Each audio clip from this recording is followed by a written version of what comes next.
যোৱাকালিৰ কেবিনেটৰ সিদ্ধান্ত কেইটামান আপোনালোকক জনাব বিচাৰিছো যাতে আপোনালোকে অকণমান আপডেট হৈ থাকিব পাৰে। আমি যোৱাকালি কেবিনেটত আমাৰ আয়ুষ্মান অসম যোজনা এই যোজনাখন ৰূপায়ণ কৰিবৰ বাবে আমাৰ বাজেটত 500 কোটি টকা আছিলে। তাৰে আমি 175 কোটি টকা ইতিমধ্যে ব্যয় কৰিছো আৰু যোৱাকালি কেবিনেটে 325 কোটি টকা আৰু ব্যয় কৰিবৰ কাৰণে অনুমতি প্ৰদান কৰে। ইয়াৰ লগতে আমাৰ অসমৰ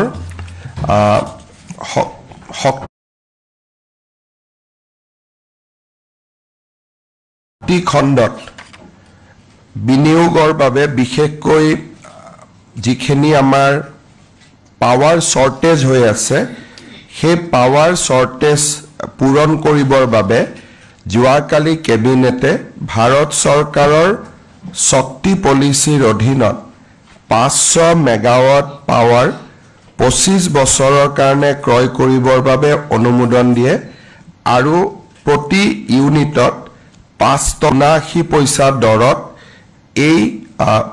আমি পাৱাৰ কিনিব পাৰিম আৰু ইয়াৰ দ্বাৰা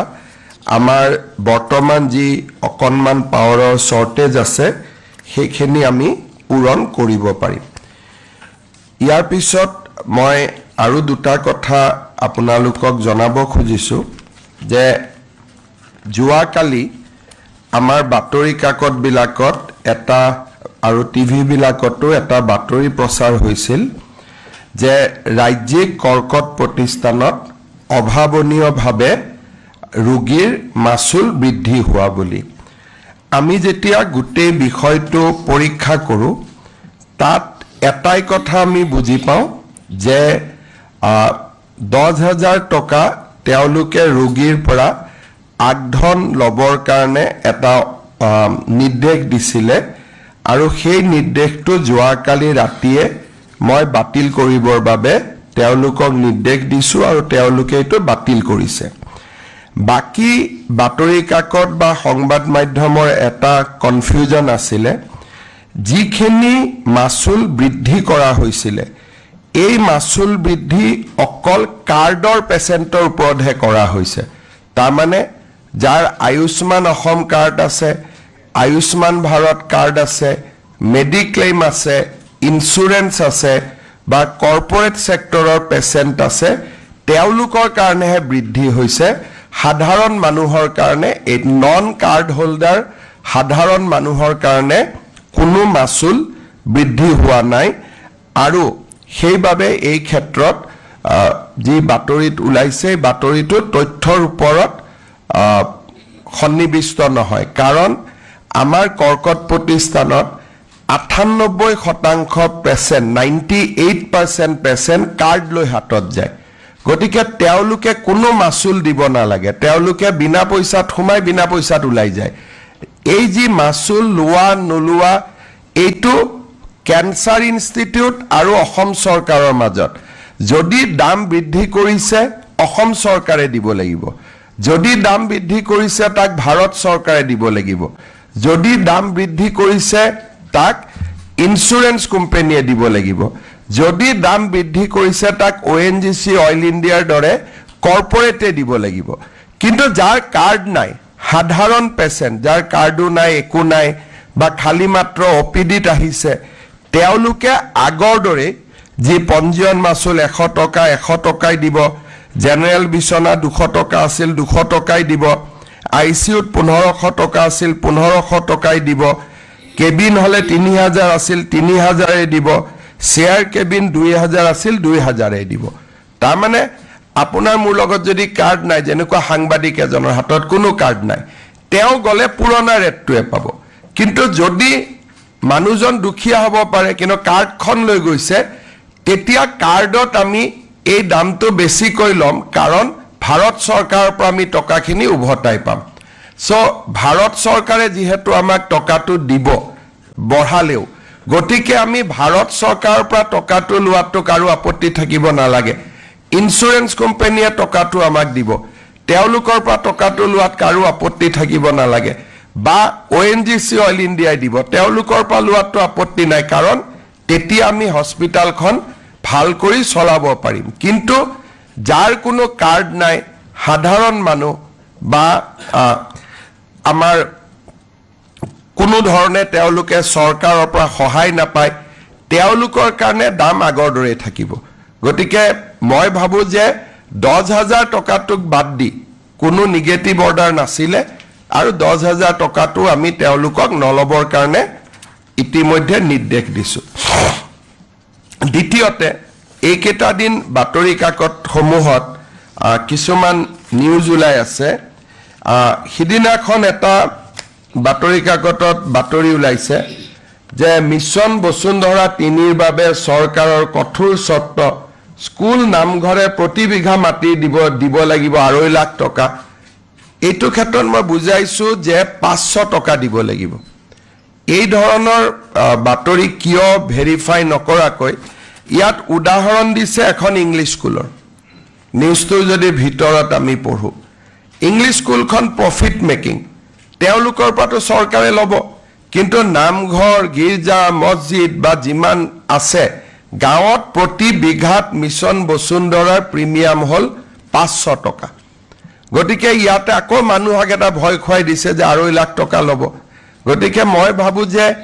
আনভেৰিফাইড নিউজ কৰিব নালাগে গুৱাহাটী বা আন জায়গাত যদি প্ৰফিট মেকিং স্কুল আহে বা প্ৰফিট মেকিং অনুষ্ঠান আছে তেওঁলোকৰ কাৰণে আমি ফুল ফিজ লম কিন্তু আমাৰ গাঁৱৰ নামঘৰ স্কুল অনুষ্ঠান প্ৰতিষ্ঠান এই গোটেই বিলাকে মাত্ৰ মিছন বসুন্ধৰাত প্ৰতি বিঘাত 500 টকা দিব লাগে তাতকৈ দিব নালাগে আৰু সেই 500 বিঘাও আমিয়ে ডাটা ঠিক কৰি দিও আমাৰ MLA মন্ত্ৰী সকলে ডাটা ঠিক কৰি দিয়ে গতিকে এই ক্ষেত্ৰটো উদ্দেশ্য প্ৰণোদিত বাতৰি কিছুমান উলিয়াই থকা হৈছে মই ভাবো যে এটো ঠিক কথা নহয় কথাখিনি মই এবাৰ ক্লিয়াৰ কৰি দিছো আৰু মিছন বসুন্ধৰাৰ ওপৰত মই আকৌ এবাৰ কৈছো যে আমি 24,280 টা নামঘৰ স্কুল কলেজ বিদ্যালয়ক আমি দিয়াৰ নাম অনুমোদন কৰিছো ইয়াতে আমাৰ যিমানখিনি অনুষ্ঠান আছে গাঁৱত তেওঁলোকে মাত্ৰ 500 টকা দিব লাগিব নগৰত 258 টা মাত্ৰ এনেকুৱা এলটমেন্ট আছে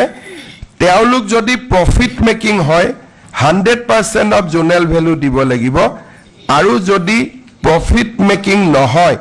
তেতিয়া হলে only 30% of the zonal value দিব লাগিব তাকো দুটা ইনষ্টলমেন্টত দিব গতিকে গাঁৱৰ ক্ষেত্ৰত 500 টকা আৰু আমাৰ নগৰৰ ক্ষেত্ৰত যদি নামঘৰ হয় কিবা হয় তেতিয়া হলে নগৰৰ ক্ষেত্ৰতো আমি মাত্ৰ 50,000 টকা ৰাখিছো গুৱাহাটীৰ ক্ষেত্ৰত তাকো দুটা ইনষ্টলমেন্টত আৰু দিয়াখিনিও যাৰ 258 টা কেছ আছে যিখিনি প্ৰফিট মেকিং নহয় তাৰো ডাটা আদি আমিয়ে ঠিক কৰি দি আছো গতিকে এই ক্ষেত্ৰতো এখন ইংলিছ স্কুলৰ উদ্ধৃতি দি নিউজটো কৰিছে আৰু স্কুলে নামঘৰে এনেকুৱা এটা বিকৃত নিউজ কৰি দিছে যে সবে 2.5 লাখ টকা দিব লাগিব 500 টকাটো 2.5 লাখ বনাই দিছে মই ভাবো যে ইলেকশন আহিছে কংগ্ৰেছে এইবোৰ কথা কৈ থাকক আমাৰ আপত্তি নাই কিন্তু বাতৰি কাকত আৰু মিডিয়া তাৰ পাৰ্টি হ'ব নালাগে গতিকে পলিটিক্সৰ লগত পলিটিক্যাল পাৰ্টিৰ ফাইট হ'ব লাগে কিন্তু পলিটিক্স আৰু মিডিয়াৰ ফাইট হ'ব নালাগে আনভেৰিফাইড নিউজ হ'ব নালাগে মোক WhatsApp এটা কৰি দিলে মই কাৰেক্ট কৰি দিলো হেতেন গতিকে এইটো ক্ষেত্ৰত মই ভাবো যে